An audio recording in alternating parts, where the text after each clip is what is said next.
में आगे बढ़ेंगे। यूपी समेत पूरे उत्तर भारत को कड़ाके की ठंड ने अपनी चपेट में ले रखा है। जहां एक ओर गलन भरी सर्दी से लोग बेहाल दिखाई दे रहे हैं, तो वहीं दूसरी ओर घने कोहरे के चलते सड़कों पर तेज रफ्तार वाहन रेंगते हुए नजर आ रहे हैं। लोग ठंड से बचने के लिए अलाव का सहारा ले रहे हैं। घने कोहरे की वजह से नेशनल हाईवे पर वाहनों की रफ्तार थम सी गई है। वहीं इसी के चलते फ्लाइट और ट्रेनों के लेट होने से हजारों लोगों को परेशानियों का सामना करना पड़ रहा है। न्यूनतम तापमान 7 डिग्री दर्ज भी किया गया है। तस्वीरें कुछ इसी तरह की बयां करती हुई सामने से कुछ भी दिख नहीं रहा है। कड़ाके की ठंड पड़ रही है और आपको बताते चलें कि तापमान में भारी गिरावट दर्ज की गई है। आने जाने वाले लोगों को परेशानियों का सामना करना पड़ रहा है। जो घने कोहरे के चलते जो विजिबिलिटी है वो बेहद कम होती हुई नजर आ रही है और तस्वीरों के जरिए भी आप देख सकते हैं कि विजिबिलिटी बेहद कम नजर आ रही है। हाईवे पर जो वाहनों की रफ्तार है वो पूरी तरह से धीमी पड़ गई है कोहरे के चलते और विजिबिलिटी बेहद कम। लोगों को आने जाने में परेशानियों का सामना करना पड़ रहा है। शीतलहर का प्रकोप हर जगह देखने को मिल रहा है। तो जो ये सर्दी का सितम है वो लगातार जारी है। विजिबिलिटी बेहद कम होती हुई नजर आ रही है और जो वाहन की रफ्तार है वो धीरे धीरे थमती हुई नजर आ रही है। बर्फीली हवाओं से ये जो सर्दी है वो पूरी तरह से बढ़ चुकी है। तापमान में भारी गिरावट दर्ज किया गया है। मौसम विभाग ने अलर्ट भी जारी किया है। ठंड के बचाव के लिए अलाव का सहारा लेते हुए लोग भी दिख रहे हैं। जगह जगह पर प्रशासन की ओर से रैन बसेरों की भी तैयारियां की गई हैं ताकि जो गरीब जरूरतमंद लोग हैं वो रैन बसेरों का सहारा ले सकें और इसी सहारे से अपनी सर्दी को काट सकें। तो मौसम विभाग का अलर्ट और प्रशासन की तैयारी चुस्त दुरुस्त देखी जा रही है।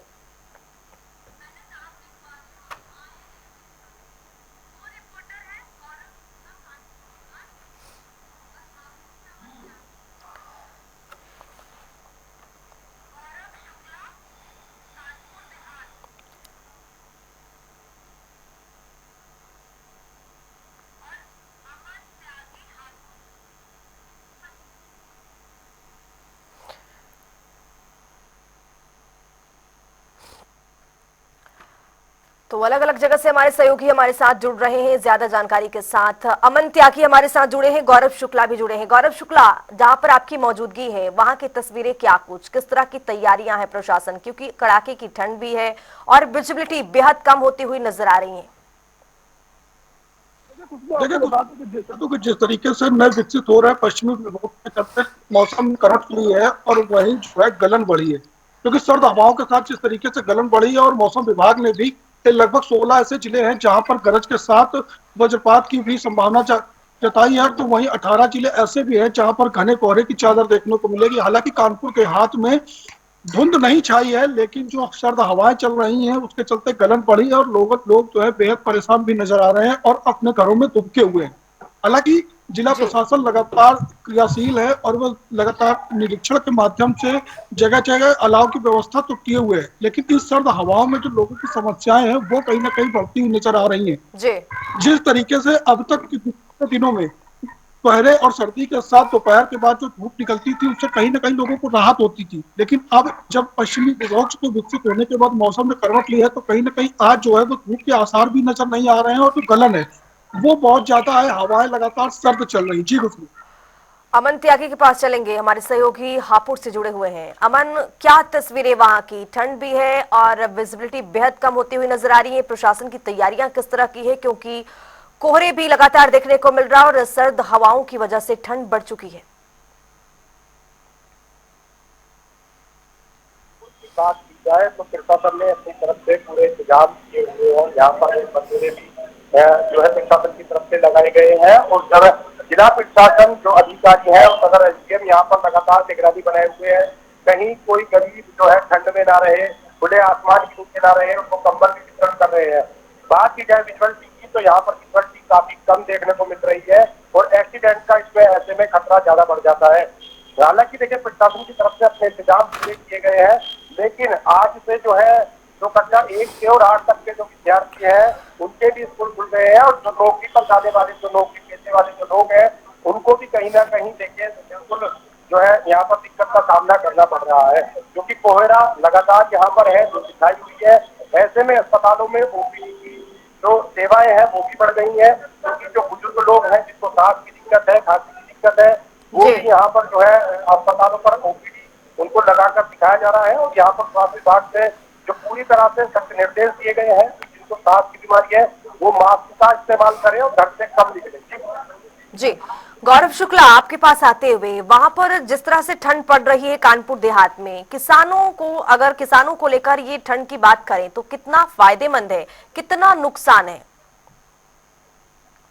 देखिए, कानपुर देहात जो है वो कृषि प्रधान क्षेत्र ग्रामीण अंचल है, तो यहाँ पर किसान खेती पर ही आधारित है, निर्भर है। और जी जिस तरीके से ये घने कोहरे और पाले की संभावना नजर आ रही है, लगातार गिर रहा है। इससे तो कहीं ना कहीं जो अरहर की फसल है, जो लाही की फसल है और आलू की फसल है, उसमें किसानों को नुकसान होता नजर इस वजह से भी आ रहा है, क्योंकि जब पाला गिरता है तो उनके जो पौधे की वृद्धि होती है वो रुक जाती है और उससे नुकसान होता है। तो जी कहीं ना कहीं जिस तरीके से ये पाला गिर रहा है वो किसानों के लिए नुकसान जरूर साबित हो रहा है, लेकिन हल्की जो ठंड है ये कहीं ना कहीं गेहूं की फसल के लिए फायदेमंद है। और इससे जो है गेहूं की फसल का जो मुनाफा है वो किसानों को बढ़ता है, क्योंकि जो फसल है वो इस ठंड के मौसम में अच्छी होती है। जी बिल्कुल। ठीक है, अमन त्यागी के पास चलेंगे। अमन, स्कूली बच्चों की अगर बात कर ले तो इस कड़ाके की ठंड में जिस तरह से कई जगह पर स्कूल के लिए भी निर्देश दिए गए थे कि 1 से 5 तक स्कूल को ओपन किया ही नहीं जाएगा, लेकिन हापुड़ की क्या स्थिति है? प्रशासन किस तरह से मुस्तैदी दिखा रहा है स्कूल को लेकर के? बिल्कुल देखिए, बता दूं कल तक जो है 1 से 8 तक यहाँ पर छुट्टी थी, लेकिन प्रशासन की तरफ से छुट्टी की गई थी, डीएम की तरफ से छुट्टी की गई थी। लेकिन जैसे ठंड बढ़ती जा रही है तो प्रशासन इसके बारे में आगे सोचना चाहिए, क्योंकि छोटे छोटे बच्चे हैं जो सुबह को जो स्कूल टाइमिंग है वो पूरा वही है।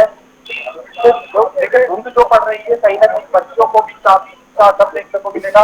और जो है बच्चों का यही कहना है कि जो ठंड ज्यादा पड़ती है तो उससे जो है बच्चों को कहीं ना कहीं दिक्कत ना हो जाए, तो इसलिए प्रशासन उस तरफ ध्यान देना चाहिए। कानपुर देहात की अगर बात कर लें तो कानपुर देहात में गौरव किस तरह की प्रशासन की तैयारी है? रैन बसेरा की अगर बात कर लें, अलाव का व्यवस्था है वहां पर कि नहीं? क्योंकि कड़ाके की ठंड हर जगह पड़ रही है, प्रशासन हर जगह मुस्तैदी दिखा रहा है, लेकिन कानपुर देहात की क्या स्थिति? देखिए, इस पूरे मामले पर अपर जिलाधिकारी केशव गुप्ता ने खास नजर रखी हुई है और तमाम नगर पंचायतों में जो चिन्हित स्थान है वहां पर लगातार अलाव चल रहे हैं और जो रैन बसेरे हैं उनकी भी सुगम व्यवस्था की गई है। ठहराव को लेकर के किसी तरीके की ऐसी समस्या नहीं है कि अगर कोई यात्री देर रात नगर पंचायत क्षेत्र में या जिले के किसी कोने पर रुकता है तो उसे रैन बसेरे तक पहुंचाने के लिए नगर पंचायत की टीमें और जो कर्मचारी हैं वो भी लगाए गए। लेकिन अगर ग्राम पंचायत की बात करी जाए, जो ग्रामीण अंचल की बात करी जाए, तो वहां पर ग्राम प्रधान और सचिव के द्वारा अभी तक इस तरह की कोई तस्वीरें नजर नहीं आई है कि वह अलाव जलवा रहे हो जिससे लोगों को राहत मिल रही हो। नगर पंचायत और जिला प्रशासन मुस्तैद जरूर है, सख्त जरूर है, लेकिन ग्रामीण अंचल में ये तस्वीरें नजर नहीं आ रही है। और रही बात अगर विद्यालय की बच्चों की, तो कहीं ना कहीं जिस तरीके से जिला प्रशासन ने आदेश जारी कर रखे थे कि 13 जनवरी तक सर्द हवाओं के चलते और ठंड के चलते विद्यालय बंद रहेंगे, तो जिस तरीके से 4 रोज से लगातार दोपहर के बाद धूप देखने को मिल रही थी और इसके जी चलते अभी तक छुट्टियां नहीं बढ़ाई गई और आज विद्यालय भी खुले हैं। लेकिन जिस तरीके से मौसम की करवट होगी और देर रात बारिश की संभावना जताई जा रही है, तो जाहिर तौर पर जिला प्रशासन इस ओर भी ध्यान देगा और हो सकता है, संभावना इस बात की भी है कि छुट्टियां भी बच्चों की बढ़ाई जा सकती है, क्योंकि जो आज सर्द हवाएं चल रही हैं इससे कहीं ना कहीं सीधा असर बच्चों पर भी देखने को मिलेगा, क्योंकि बुजुर्ग और बच्चों पर ही इस सर्दी का असर भी दिखाई देता है। जी खुशी। जी, हमारे साथ टीएन मिश्रा जी भी जुड़े हुए हैं। टीएन मिश्रा जी, जहां पर आपकी मौजूदगी है वहां की तस्वीरें किस तरह की निकल करके सामने आ रही है? देखिए, अभी क्या है, हम लोग तो हजरतगंज इलाके में खड़े हुए हैं। यहाँ स्थिति क्या है कि अभी धुंध का हल्का सा असर है, काफ़ी कुछ धुंध चढ़ चुकी है, लेकिन यहाँ तक पूरे यूपी आसपास के इलाकों की बात है तो रात भर कोहरे की स्थिति खराब थी। आज स्कूल कॉलेज भी खुल गए तो छोटे बच्चे भी सुबह परेशान हुए। पूरे शहर में इस समय ट्रैफिक का जाम है। क्यों स्थिति क्या है कि जो है लोगों का गुजरना, उससे गाड़ियाँ ज़्यादा निकल गई तो लोगों का सड़क हर चौराहे पर जाम ही जाम लगा हुआ है। तो ये स्थिति यहाँ पे है। और ठंड का असर देखिए अभी चलेगा। ट्रेनों की स्थिति क्या है, आज करीब 26 ट्रेनें 2 घंटे से लेकर 10 घंटे तक लेट चल रही हैं। 2 फ्लाइट कैंसिल हो गई हैं। 17 फ्लाइट जो है 2 घंटे से लेकर 4 घंटे तक लेट चल रही हैं। तो मौसम का असर प्रॉपर है। कोहरा रात भर पड़ने से इसका असर अब दिखाई दे रहा है। और अभी 2 दिन कम से कम जो है ये ठंड रहेगी, क्योंकि जो पहाड़ों पर्वतीय इलाकों में बर्फबारी हुई है उसका भी असर दिखाई दे रहा है। तो इसे ठिठुरन जो है इसीलिए वजह बढ़ी हुई है। जी। टीएन मिश्रा जी, स्कूल आज जैसा कि आपने बताया कि खोल दिए गए हैं, ठंड कड़ाके की पड़ रही है, क्या प्रशासन एक बार फिर से स्कूल को बंद करने के लिए सोचेगा? क्योंकि बच्चे बहुत छोटे हैं, 1 से 5 क्लास की क्लासें फिर से ओपन कर दी गई हैं, तो क्या प्रशासन किस पर भी मुस्तैदी देखी जाएगी? अब देखिए यार, डीएम शायद बात करेंगे जो बीएसए और जो है डीवास से, लेकिन जो है अब लग नहीं रहा, क्योंकि स्कूल वाले कहते हैं उनकी छुट्टियां ज़्यादा हो जाने से दिक्कत होती है, उनका कोर्स नहीं पूरा हो पा रहा है। तो ये शायद बैठक आज बुला करके पूछें, लेकिन उम्मीद कम दिख रहा है, क्योंकि प्रशासन जो है तक स्कूल वालों के दबाव में भी आ जाता है, अपना निर्णय जल्दी नहीं ले पा रहा है, क्योंकि स्कूल वाले पड़े हुए हैं कि हमारा कोर्स नहीं पूरा हो पाएगा, एग्जाम बहुत जल्दी हैं। लेकिन छोटे बच्चों की वजह से स्कूल बंद करने चाहिए, ये हमारा भी मानना है, क्योंकि अभिभावक भी चाहते हैं स्कूल 1-2 दिन भी बंद हो, ठंड ज़्यादा है, और मंडे से स्कूल खुलते तब बेहतर होता, ये माना जा रहा था। जी, टीएन मिश्रा जी, एक बड़े राज्य की राजधानी है लखनऊ, वहां पर प्रशासन की किस तरह की तैयारियां हैं रैन बसेरों को लेकर? क्योंकि बहुत से गरीब जरूरतमंद इस ठंड में परेशान होते हैं, तो क्या रैन बसेरा वहां पर बनाया गया है? अलाव के सहारा लेके सहारा के लिए अलग अलग जगह पर तैयारियां की गई हैं। लखनऊ की तस्वीरें इन मामलों को लेकर क्या कुछ बयां कर रही है? देखिए अभी वो लगातार क्या है, लखनऊ में जो राजधानी है, तो यहाँ पे चाहे नगर विकास मंत्री ए के शर्मा हो, चाहे मेयर सुषमा खरकवाल हो, या जो है नगर आयुक्त इंद्रजीत सिंह हो, ये लोग खुद जो है लगातार मॉनिटरिंग करते हैं। अभी 3 दिन पहले खुद ये लोग निकली थी रात को, और कंबल जो सेना की भर्ती भी चल रही है, तो जो है अग्निवीरों की भर्ती में जो युवक आए थे उनकी संख्या हजारों में थी, तो उनको भी जो है रैन बसेरों में भेजा गया, उनको रात को खाना खिलाया गया। तो रैन बसेरों की स्थिति खुद मॉनिटर लगातार की जाती है, अधिकारी खुद जो है गश्त पे निकलते हैं, और डीएम भी निकल रहे हैं जो है।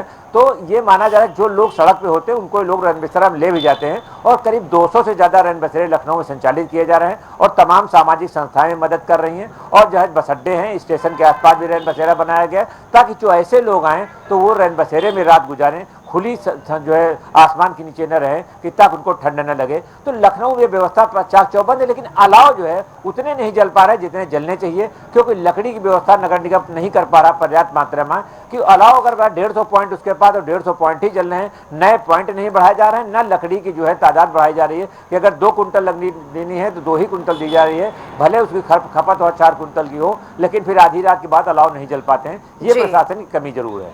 जी खुशबू, बहुत शुक्रिया आप सभी का तमाम जानकारी साझा करने के लिए। तो हमारे सहयोगी अलग अलग जगह से जुड़े थे और तमाम तरीके की जानकारी दे रहे थे कि प्रशासन की किस तरह से मुस्तैदी है, रैन बसेरा है या नहीं है, अलाव के सहारा यह व्यवस्था वहां पर किया गया है कि नहीं।